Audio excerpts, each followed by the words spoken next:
Salut à tous, c'est Faik, j'espère que vous allez bien et aujourd'hui on se retrouve pour la review numéro 32 de cette saison 2024-2025 de Bundesliga. C'est officiel, le FC Bayern est champion d'Allemagne cette saison, mais on va faire comme d'habitude et commencer par le match du vendredi soir qui opposait Heidenheim au VfL Bochum. Match qui sur le papier semblait ultra intéressant. On a deux équipes qui se battent tout simplement pour rester en Bundesliga avec un VfL Bochum qui était quand même plutôt mal parti, qui a 4 points de moins que le 1. FC Heidenheim, et donc on pouvait s'imaginer que Bochum allait tout mettre dans la bataille pour espérer chercher ces 3 points ultra précieux pour encore rester dans la course, et malheureusement ça n'aura pas été le cas. Match qui s'est terminé 0-0 et sincèrement quand on voit la physionomie de match c'est pas vraiment étonnant. Les deux équipes se sont vraiment regardées les yeux dans les yeux, n'ont pas trop osé. On a eu énormément de tirs mais de très peu de tirs cadrés, tout simplement parce que les équipes n'osaient pas aller trop en avant par peur de perdre des balles et de se prendre des contre-attaques.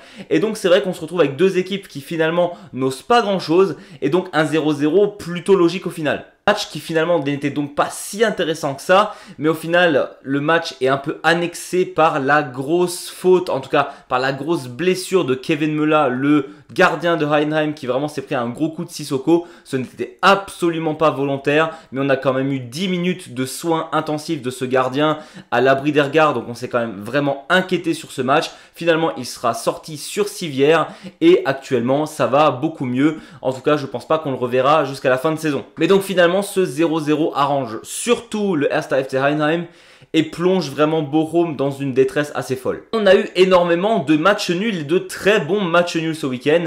Évidemment, le samedi après-midi, on a eu un match très important entre le RB Leipzig et le FC Bayern. Match qui s'est terminé 3 partout. Match que le Bayern se devait de gagner pour être officiellement champion de Bundesliga, en tout cas s'il ne voulait pas attendre le score de Leverkusen. Match où il manquait énormément de cadres. On a aussi Harry Kane qui avait été suspendu pour son 5e carton jaune. Et c'est vrai que ça s'est senti sur les 40 premières minutes de match où le RB Leipzig a fait régner sa loi chez soi. On a Uobich qui fait un très gros arrêt après 2 minutes qui aurait pu mettre le FC Bayern très mal.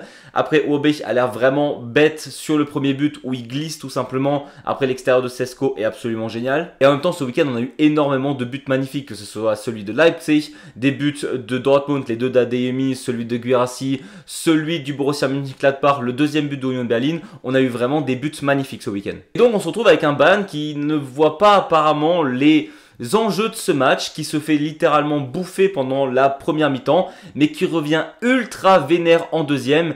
Et là où on avait par exemple un Olysée très fragile en première mi-temps, absolument monstrueux en deuxième, pareil pour Sané et pour l'attaque en général, le Bayern était vraiment fort, le Bayern était mené 2-0 et mènera 3-2.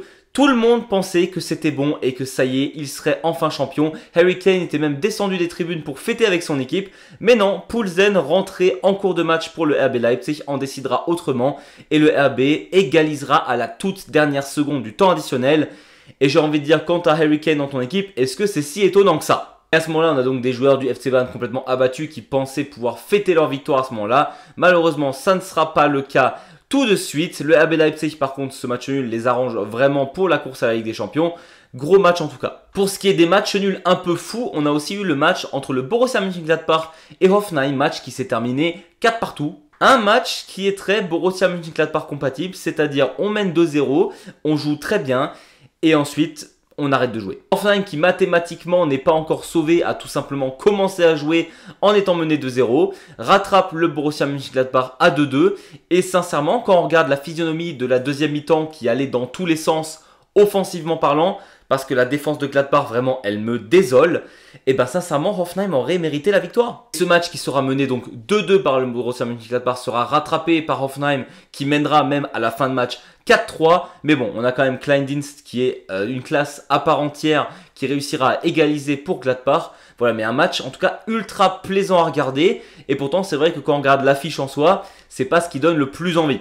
Et le dernier match nul du samedi après-midi, c'était entre Union Berlin et le Werder Bremen, match qui se terminera 2-2.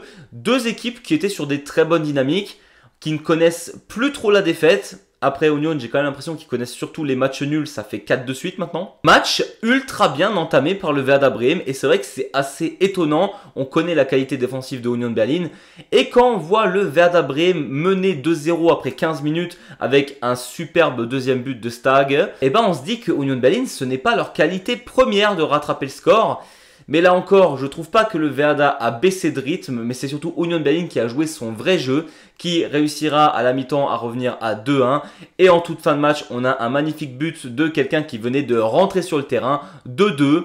Mais franchement, c'est plutôt mérité quand on regarde toute la physionomie du match. Juste que le Werder, là, pour l'Europe, malheureusement, ça sent mauvais. On a eu un seul match lors de samedi après-midi qui n'était pas un match nul. C'était entre le FC St. Pauli et le VfB Stuttgart. Match qui se terminera 0-1 pour Stuttgart, qui montre qu'ils sont encore capables de gagner des matchs. Ça faisait un moment. St. Pauli qui n'avait pas connu la défaite depuis pas mal de matchs maintenant. Cette fois, ils ont décidé de défendre parce que Stuttgart s'est vraiment donné à fond en attaque. Et c'est vrai que quand St. Pauli se prend un carton rouge à la 50e minute environ, ça devient beaucoup plus difficile de défendre à 10 contre 11. Et donc tu as Voltemade qui délivrera le VfB Stuttgart à la 88e minute. Malheureusement, St. Pauli par frustration, le gardien prendra aussi rouge et donc finira son match à 9 contre 11. J'ai limite envie de dire c'est le seul événement sympa de ce match, le fait qu'il y ait eu 2 exclus et qu'on a le commentateur qui nous dit que le VfB Stuttgart a titularisé 10 Allemands sur le match. Voilà, c'est les 2 gros événements, sinon franchement ce match c'était plutôt osef. On arrive au top spiel de ce samedi soir qui opposait le Borussia Dortmund au VfL Wolfsburg. Match qui se terminera 4-0 et qui aurait été vraiment à sens unique. On ne sait pas ce que joue Wolfsburg depuis quelques temps. Hasenhüttl n'a même pas titularisé ses titulaires de d'habitude. Il a tenté quelque chose.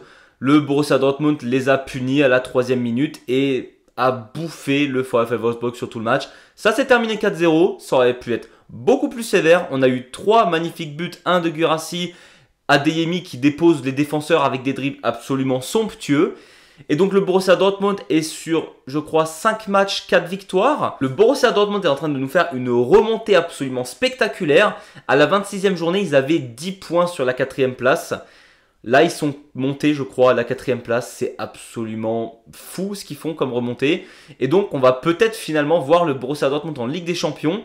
Franchement, vu la saison qu'ils sont en train de faire, ça serait absolument phénoménal de réussir à y aller. Et sur le match, pas grand chose à dire, mis à part qu'on a eu de très beaux buts, un très très bon Borussia et de très mauvais Wolfsburg, mais ça fait des semaines que c'est le cas. On arrive au match du dimanche après-midi et on a eu une très belle affiche entre le FC Augsburg et Kiel. Kiel, on le rappelle, qui essaye de jouer sa survie encore et toujours. Match que Kiel gagnera 3-1 à Augsburg, qui n'a clairement plus la même défense depuis la grosse défaite face à Munich. Alors oui, sur le papier, Augsburg dominera ce match, aura plus d'occasions, mais on a une défense du Holstein Kiel ultra concentrée et surtout des erreurs défensives de Augsburg qui coûtent vraiment cette victoire. Déjà une faute grossière qui amène un penalty à Kiel à la 25e minute, magnifiquement tiré. À ce moment-là, forcément, Augsburg a continué d'attaquer sur le but de Kiel, mais pour le coup, les attaques paraissaient quand même plutôt inoffensives. On a une très très jolie contre-attaque de la part de Holstein Kiel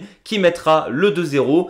Et sincèrement, en deuxième mi-temps, même si Augsburg avait la possession et dominait globalement, j'ai l'impression que Kiel n'a jamais été vraiment mise en danger. Ils marqueront même le 3-0. Augsburg marquera un but en fin de match. Mais voilà, Kiel méritera sa victoire 3-1 avec une ultra bonne défense et un réalisme absolument fabuleux devant les buts de Augsburg.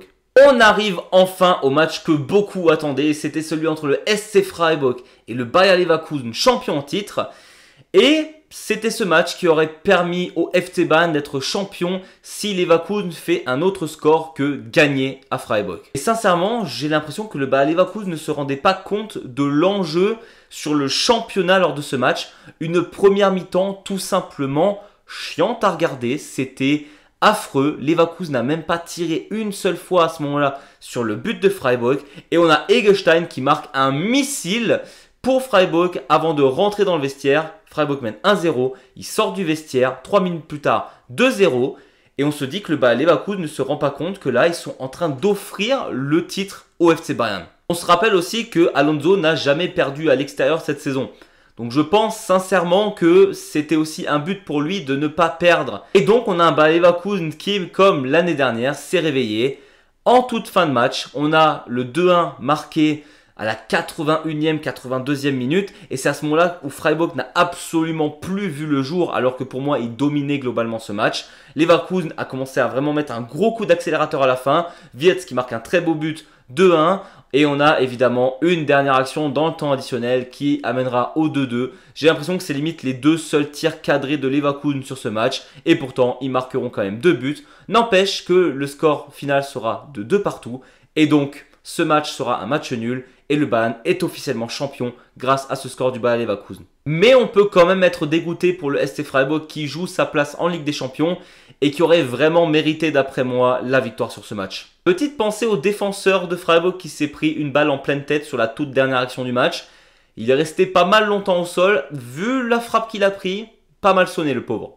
J'ai relancé la caméra parce que c'était en train de faire un focus sur mon micro, j'espère que c'est pas trop terrible au montage. Et donc on termine avec ce dernier match du dimanche qui opposait Mainz 05 à l'Eintracht Frankfurt. Match ultra disputé, forcément les deux formations veulent se qualifier en Ligue des Champions.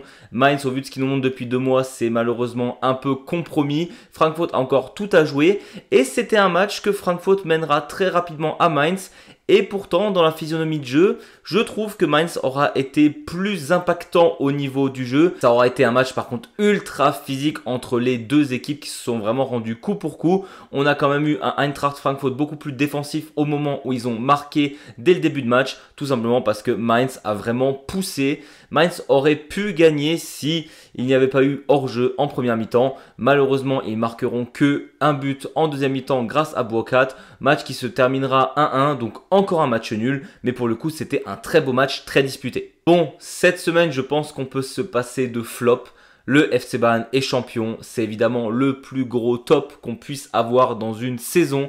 Harry Kane, d'ailleurs, premier titre. Compagnie qui réussit à récupérer le titre de champion d'Allemagne pour le FC Bayern qui, je crois, fête son 34e titre de champion d'Allemagne. Donc voilà, gros top pour cette saison absolument fabuleuse que nous a pondu le FC Bayern en Bundesliga. Petit point classement tout de même, on a le FC Bayern toujours et qui va rester premier de Bundesliga jusqu'à la fin de saison maintenant avec 76 points, suivi du Bayer Leverkusen assuré d'être deuxième avec 68 points. L'Eintracht Frankfurt est toujours troisième avec 56 points. On a le SC Freiburg quatrième avec 52 points, suivi de très près cinquième le Borussia Dortmund 51 points et le RB Leipzig sixième avec 50 points. Dans le fond du tableau, l'écart s'est creusé. On a Bochum dernier avec 22 points, Holstein Kiel 3 points de plus 17e avec 25 points, Heidenheim 16e avec 26 points et Hoffenheim et St. Pauli 15e et 14e avec 31 points. Voilà, c'était tout pour moi. J'espère que cette vidéo vous a plu. Si c'est le cas, n'hésitez pas à vous abonner ou mettre un petit pouce vers le haut. Nous, on se retrouve très vite pour parler foot et Bundesliga.